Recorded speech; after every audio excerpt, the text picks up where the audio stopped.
مرحبا فيكم في برنامج جارك القريب. أنا ثناء جوابري، معي الحنان ميلر.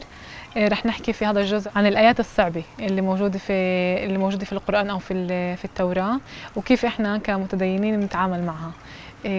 الحنان، أنا بعرف إن هذا الموضوع شوي موضوع شائك وحساس بالنسبة لك، وفي عندك كتير أشياء تحكيها عنه، فبدي أعطيك الساحة. تفضل. يعني المتدينين ما بيحبوا كتير يحكوا عن تناقض بشكل عام، يعني لا، كل شيء تمام. يعني القرآن والضمير الإنساني كل شيء متكامل وحلو مع بعض، بس هذا مش صحيح بالواقع. مزبوط. يعني في آيات أبدأ بالتوراة في الديانة اليهودية.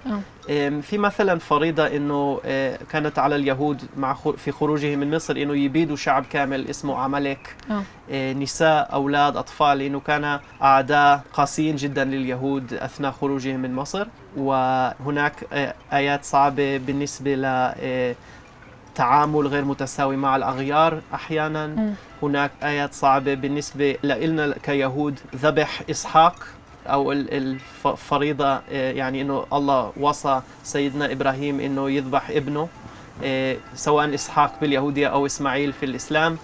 فهذه الآيات إحنا بنناقشها وبنتعامل معها، وكناس بنؤمن اليوم بالمساواة الإنسانية وبالمساواة بين الرجل والمرأة.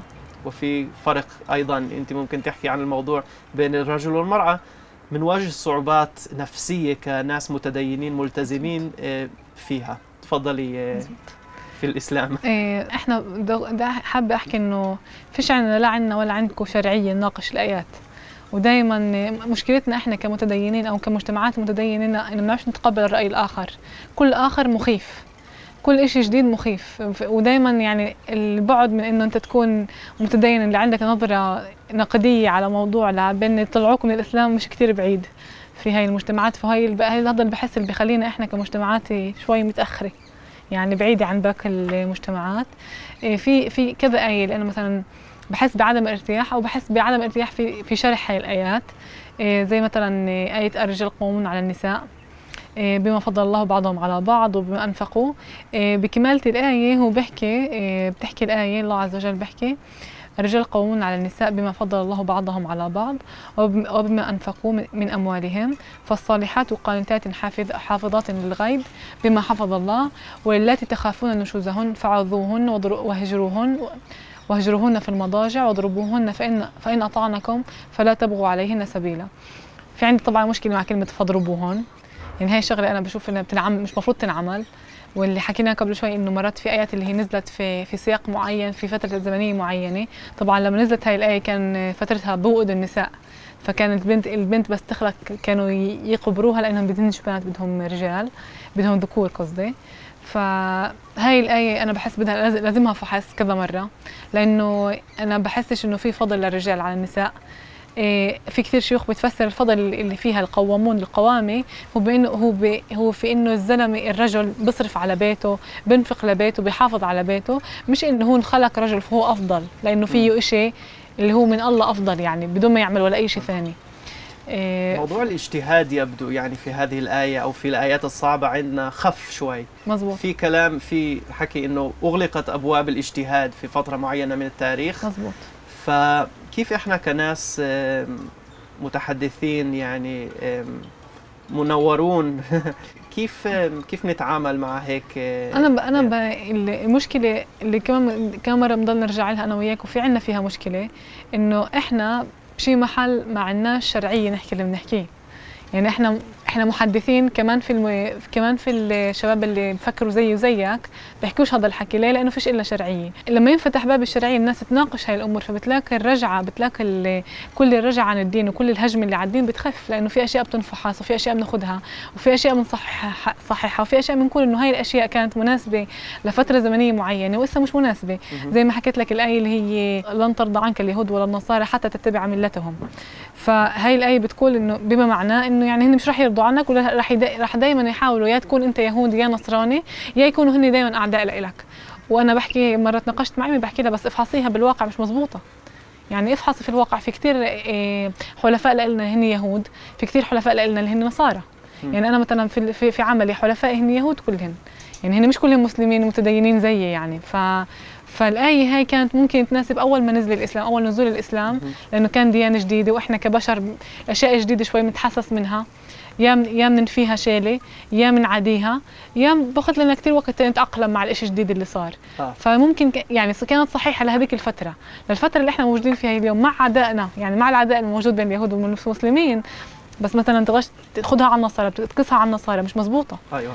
عندنا في شيء بعتمد عليه او بركن عليه كثير في هذه الصعوبات، هو انه الفرق بين النص او التوراة النصية والتوراة الشفوية شفهية او الحديث اليهودي. احكي انه مزبوط، التوراة النصية هو كلام الله. احنا بنؤمن انه سيدنا موسى استلمها في جبل سيناء، ولكن في نفس الوقت هي أعطيت في وقت محدد في الزمن في التاريخ. كان في عبودية، كان في عدم مساواة بين الرجال والنساء، وعلينا الفرض يعني على رجال الدين والعلماء عندنا مفروض تفسير الآيات والاجتهاد بما يناسب العصر، يناسب يعني العصر الحديث، أو يناسب مجتمعنا. لأنه إذا كان في فرق أكبر يعني أو شاسع بين الديانة والضمير الإنساني اليوم، الناس بتترك الدين تماماً.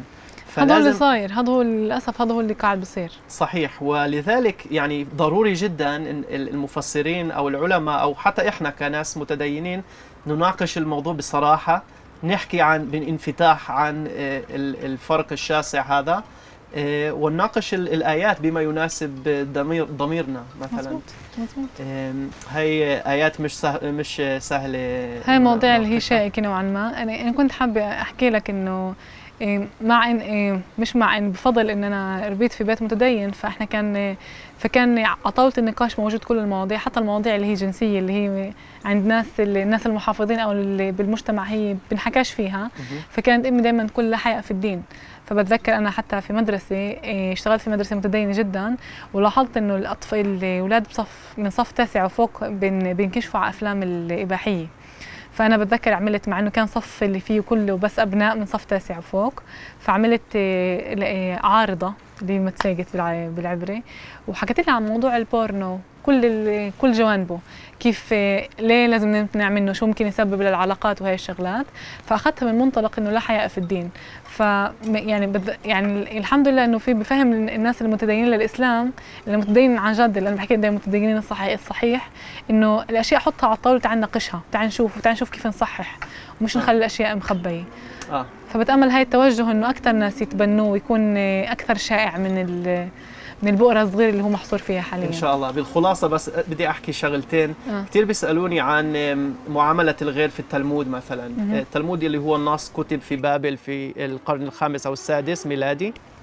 كثير بيسألوني عرب مسلمين عن نصوص معينة في التلمود أو آيات معينة في التلمود، أقوال اللي هو التلمود هو نص شرعي عندنا كتب في القرن السادس أو الخامس ميلادي في بابل. وفي آيات أو أقوال مختلفة من علماء يهود عن العرب، أو مش عن العرب، عن الأغيار أو غير اليهود بشكل عام. فأنا دائما أقول إنه في هذاك الزمن يعني هذا الكلام كان مقبول، ومش شرط أقبله اليوم. أنا في القرآن مكتوب إنه اليهود يقولون عزير ابن الله. مزبوط. دائما بيسألوني عن هذه الآية، لأنه في مقارنة بين المسيحيين واليهود في هذا الصدد. فأنا بحكي ممكن إنه بفترة معينة في التاريخ اليهودي في شبه الجزيرة العربية كانوا يؤمنون بشخصية أو بحدا اسمه عزير، مش واضح من هو. بس اليوم إحنا ما بنؤمن بهالشيء، وكتير بيسألوني عنه. فلازم يعني الفهم بيجي من السؤال والتساؤل والاختلاط بيننا والعلاقات الواضحة والمباشرة بيننا. وهذا اللي بنعمله هون في هذا البرنامج وفي هذا المسلسل. فبدي أشكرك كثيرا فناء عن قابليتك للنقاش الصريح، وأنا كمان حاولت أحكي بالصراحة. فشكرا جزيلا لمتابعتكم، وإن شاء الله نشوفكم قريبا في حلقة قادمة من جارك القريب.